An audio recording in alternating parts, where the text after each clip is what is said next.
നമസ്കാരം. എങ്ങനെയുണ്ട്? വടക്കാഞ്ചേരി മണ്ഡലം ചൂട് പിടിച്ചുകൊണ്ടിരിക്കുകയാണ്. അല്ല, വടക്കാഞ്ചേരി മണ്ഡലത്തിൽ തെരഞ്ഞെടുപ്പ് സജീവമാണ്. ആണ്, രണ്ടാമത്തെ ഊഴമാണ്. അതെ അതെ. എന്താണ് ഫീൽ ചെയ്യുന്നത്? ഇല്ല, കഴിഞ്ഞ 5 കൊല്ലക്കാലം MLA എന്ന രീതിയിൽ വളരെ സജീവമായി പ്രവർത്തിക്കാനും ഈ നിയോജക മണ്ഡലത്തിലെ വികസന കാര്യങ്ങളിൽ വലിയ മുന്നേറ്റം ഉണ്ടാക്കാനും വേണ്ടിയുള്ള പരിശ്രമം നടത്തിയിട്ടുണ്ട്. അത് സംബന്ധിച്ചുള്ള ആത്മവിശ്വാസം ഉണ്ട് എന്നതുകൊണ്ട് തീർച്ചയായിട്ടും നമുക്ക് ജനങ്ങളെ അഭിമുഖീകരിക്കുമ്പോൾ അവരൊക്കെ തൊട്ടറിഞ്ഞ വികസന പ്രവർത്തനങ്ങളും അവരുടെ ജീവിതത്തിലൂടെ സഞ്ചരിച്ചതുമായ അനുഭവങ്ങളിലൂടെ കൃത്യമായ ഒരു ആവേശത്തിലാണ്. ശരി, ഒരു കൃത്യമായ ആവേശം എന്ന് പറയുമ്പോൾ നമുക്കതൊരു ഫിഗറിലൂടെ കമ്മ്യൂണിക്കേറ്റ് ചെയ്യാൻ പറ്റുമോ? അതായത് ഒരു മണ്ഡലം നിങ്ങളുടെ വടക്കാഞ്ചേരി, അതായത് ഞാൻ ദീർഘകാലമായി പൊതുരംഗത്തുള്ള ഒരാളാണ്. സംഘടനാ രാഷ്ട്രീയ പ്രവർത്തനത്തിൻ്റെ ഭാഗമായി അതുപോലെ തന്നെ ജനപ്രതിനിധിയൊക്കെയായി നിന്നിരുന്ന ഒരു ഘട്ടത്തിലാണ് ഞാൻ നിയമസഭാ സാമാജികനാകുന്നത്. അപ്പോൾ ആ പൊതുപ്രവർത്തനം തുടർച്ചയായി മുന്നോട്ട് കൊണ്ടുപോകാൻ കഴിഞ്ഞിട്ടുണ്ട്. ആ കഴിഞ്ഞതിൽ നിയമസഭാ സാമാജികൻ എന്നുള്ള അംഗീകാരത്തെ കൂടി ഉപയോഗപ്പെടുത്തി ജനോപകാരപ്രദമായതും മണ്ഡലത്തിൻ്റെ വികസനത്തിന് സഹായകരമായ ഒട്ടേറെ പ്രവർത്തനങ്ങൾ നടത്തിയിട്ടുണ്ട് എന്നതാണ് അതുകൊണ്ട് ഉദ്ദേശിച്ചത്. വടക്കാഞ്ചേരിയിലത്തെ ഒരു ഡ്രാസ്റ്റിക് ചേഞ്ച് പറയാൻ സാധിക്കും, ഒരു മാറ്റം കൊണ്ടുവന്നിട്ടുള്ളത്? അല്ല, വടക്കാഞ്ചേരിയെ സംബന്ധിച്ചിടത്തോളം കഴിഞ്ഞ 5 കൊല്ലക്കാലം, പ്രത്യേകിച്ച് ഇപ്പോൾ കേരളത്തിൽ 10 കൊല്ലം സമാനതകളില്ലാത്ത വികസന പ്രവർത്തനം നടന്നല്ലോ. 1ഉം 2ഉം ഇടതുപക്ഷ ജനാധിപത്യ മുന്നണി ഗവൺമെൻറ്റുകളാണ് ആ പ്രവർത്തനം നടത്തിയത്. അതിൽ രണ്ടാമത്തെ ഗവൺമെൻറ്റിൻ്റെ ഘട്ടത്തിലാണ് വടക്കാഞ്ചേരിയെ സംബന്ധിച്ചിടത്തോളം ആ പൊതുവായ മുന്നേറ്റത്തിനോടൊപ്പം ചേരാൻ കഴിഞ്ഞത്. തീർച്ചയായും അത് വളരെ സജീവമായി മുന്നോട്ട് കൊണ്ടുപോകാൻ കഴിഞ്ഞിട്ടുണ്ട് എന്നതാണ് അത് സംബന്ധിച്ച് ഉദ്ദേശിച്ചത്. വടക്കാഞ്ചേരി മണ്ഡലത്തിൽ തന്നെയാണ് തൃശ്ശൂരിൻ്റെ മെഡിക്കൽ കോളേജ് വന്നിട്ടുള്ളത്. അതുപോലെ തന്നെ ഇൻഡസ്ട്രിയൽ പാർക്കുകളുണ്ട്. അതായത് മെഡിക്കൽ, ആരോഗ്യം, വ്യവസായം, ഒപ്പം തന്നെ ടൂറിസം, കാർഷികം, 4 മേഖലകളെ വ്യത്യസ്തമായിട്ട് ഉൾക്കൊള്ളുന്ന ഒരു ജോഗ്രഫിക്കൽ സ്റ്റാറ്റസ് ഉള്ള ഒരു മേഖല കൂടിയാണ് വടക്കാഞ്ചേരി മണ്ഡലം. എങ്ങനെയാണ് ഇതിലത്തെ ഈ 4 ഡിപ്പാർട്ട്മെൻറ്റിനെയും കണക്ട് ചെയ്യിപ്പിച്ചിട്ടുണ്ട്? റെയിൽവേ കോറിഡോറുകളുണ്ട്. ഒരു കറക്റ്റായിട്ട് എല്ലാത്തിനും വേണ്ട മണ്ണാണ് സേവർ ചിറ്റലപ്പള്ളിക്ക് കിട്ടിയിട്ടുള്ളത് കഴിഞ്ഞ 5 വർഷം. ഇനി ഇവിടുന്ന് അങ്ങോട്ട് കിട്ടുന്നതും സെയിം തന്നെയാണ്.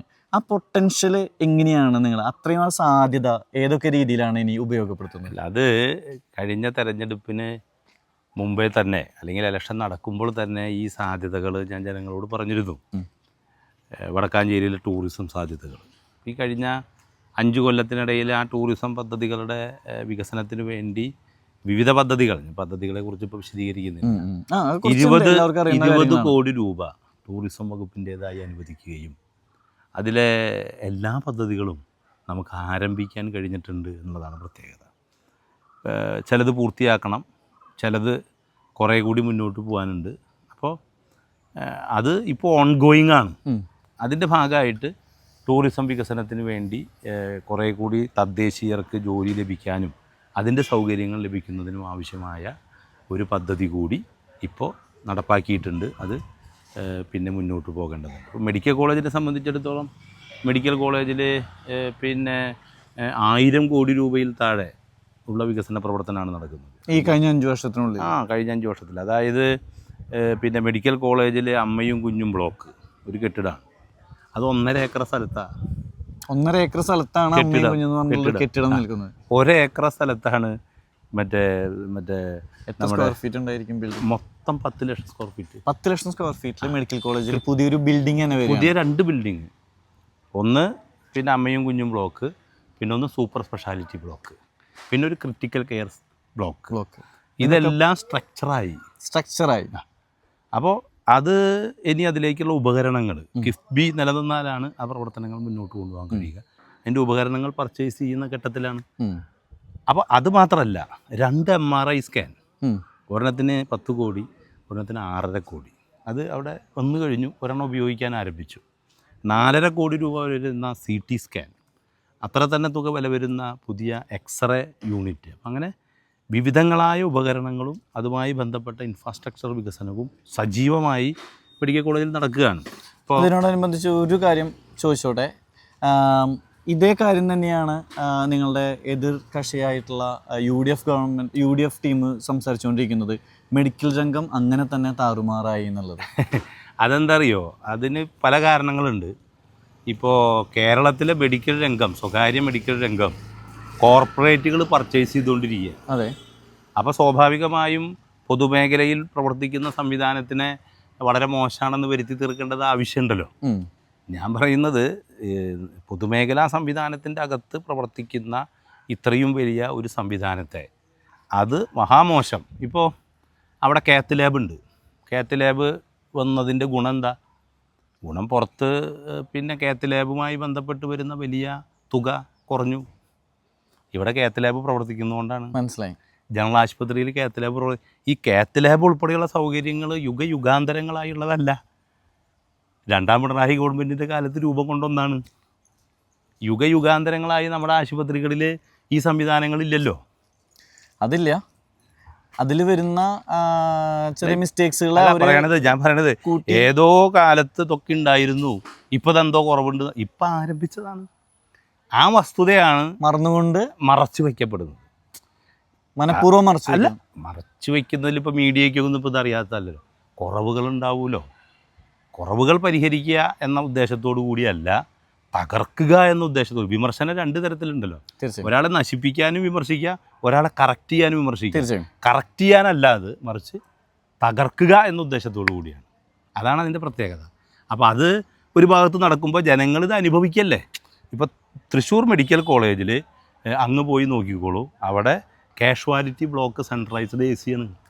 ഇന്ത്യയിൽ ഒരു മെഡിക്കൽ കോളേജിൽ ഉണ്ടാവില്ല. ടോമോക്രൈൻ്റെ ഭാഗമായിട്ട് റെഡ് സോണിൽ ഒരു 5 നമ്മുടെ വെൻറ്റിലേറ്ററോട് കൂടി എല്ലാ സൗകര്യങ്ങളോടും കൂടിയിട്ട് റെഡ് സോൺ AC ആണ്. അതായത് കേരളത്തിലത്തെ ഏതൊരാൾക്കും തൃശ്ശൂർ മെഡിക്കൽ കോളേജിലെ ഏറ്റവും നല്ല ഫെസിലിറ്റി തന്നെയാണ് കിട്ടുന്നത്.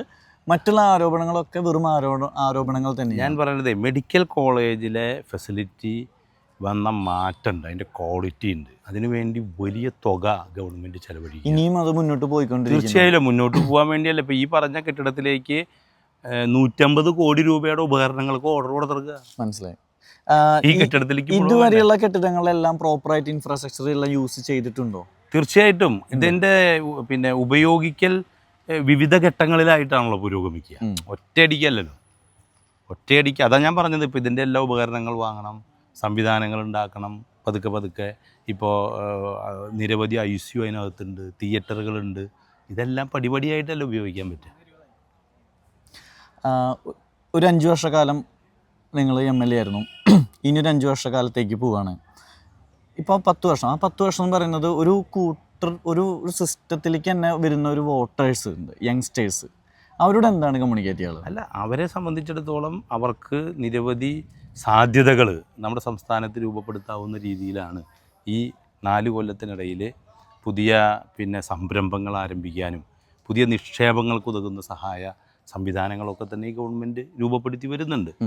ഒപ്പം തന്നെ കായിക രംഗത്ത് ഈ മണ്ഡലത്തിനകത്ത് വലിയ മുന്നേറ്റം ഉണ്ടാക്കാൻ വേണ്ടി കഴിഞ്ഞിട്ടുണ്ട്. എന്താണ് അത്? ഇവിടെയുള്ള എല്ലാ ഗ്രൗണ്ടുകളും 12 കോടി രൂപയാണ്. ഗ്രൗണ്ടുകളുടെ പേര് ഞാൻ പറയുന്നില്ല. കളിക്കളം പദ്ധതിക്കകത്ത് ഏകദേശം 10 ഗ്രൗണ്ടുകളാണ് ഇപ്പോൾ നിർമ്മാണത്തിലിരിക്കുന്നത്. അതുപോലെ തന്നെ 2 ഇൻഡോർ സ്റ്റേഡിയം. ഇതെല്ലാം സ്പോർട്സ് വകുപ്പും MLA ആസ്തി വികസന ഫണ്ടും ചേർത്താണ്. അതുപോലെ തന്നെ എല്ലാ കളിക്കളങ്ങളിലും സ്വാഭാവിക വെളിച്ചം എന്നൊരു പ്രോഗ്രാം ഞാൻ പിന്നെ രൂപപ്പെടുത്തിയിട്ടുണ്ട്. എല്ലാ ഗ്രാമീണ കളിക്കളത്തിലും ആസ്തി പഞ്ചായത്തിൻ്റേതാവുക അല്ലെങ്കിൽ മുനിസിപ്പാലിറ്റിയുടേതാവുക, അവിടെ സ്റ്റേഡിയം മാസ്റ്റ് ലൈറ്റ് ഏകദേശം 6-6.5 ലക്ഷം രൂപ വരുന്ന സ്റ്റേഡിയം മാസ്റ്റ് ലൈറ്റ് വഴിവിളക്കിൻ്റെ വെളിച്ചത്തിൽ വൈകുന്നേരങ്ങളിലും പുലർച്ചെയും കുട്ടികൾക്ക് ഗ്രൗണ്ട് ഉപയോഗിക്കാം. കുട്ടികൾ മാത്രമല്ല, മുതിർന്നവർക്ക് ഇപ്പോൾ നടക്കാനും അതുപോലെ തന്നെ മറ്റു കാര്യങ്ങൾക്കൊക്കെ ഉപയോഗിക്കാം. തൊഴിലവസരങ്ങൾ അതാ ഞാൻ നേരത്തെ പറഞ്ഞത്. പുതിയ സംരംഭങ്ങൾ അത് പിന്നെ ഇപ്പോൾ ഇൻഡസ്ട്രിയിലടക്കം എല്ലാ തരത്തിലും നോളേജ് ഇൻഡസ്ട്രി പ്രത്യേകിച്ച് അത്താണി പോലെയുള്ള അത്താണിയിലെ ഇൻഡസ്ട്രി ഏരിയയിൽ 3 വേളക്കോട്, അത്താണി, മുണ്ടൂരൊക്കെ ഇപ്പോൾ അതിൻ്റെ വൈദ്യുതി പ്രശ്നം പരിഹരിക്കാൻ വേണ്ടി 2 33 kV സബ്സ്റ്റേഷനാണ് മണ്ഡലത്തിൽ വരാൻ പോകുന്നത്. ഒന്ന് മെഡിക്കൽ കോളേജിലും ഒന്ന് ചൂലിശ്ശേരിയിലും. അവിടേക്കുള്ള എല്ലാ റോഡുകളും നമുക്ക് BMNBC നിലവാരത്തിൽ ഉയർത്താൻ കഴിയും. റോഡുകളെല്ലാം വടക്കാഞ്ചേരി മണ്ഡലത്തിൽ എല്ലാം വളരെ ഇതെല്ലാം ഈ 5 കൊല്ലത്തിനിടയിൽ വളരെ സജീവമായി ഇടപെട്ട് യാഥാർത്ഥ്യത്തിലേക്ക് എത്തിച്ചതാണ്. ഓക്കെ. ശരി, വളരെ നല്ല ഒരു ഇൻ്റർവ്യൂ ആയിരുന്നു. തീർച്ചയായും എല്ലാവിധ വിജയാശംസകളും. ശരി.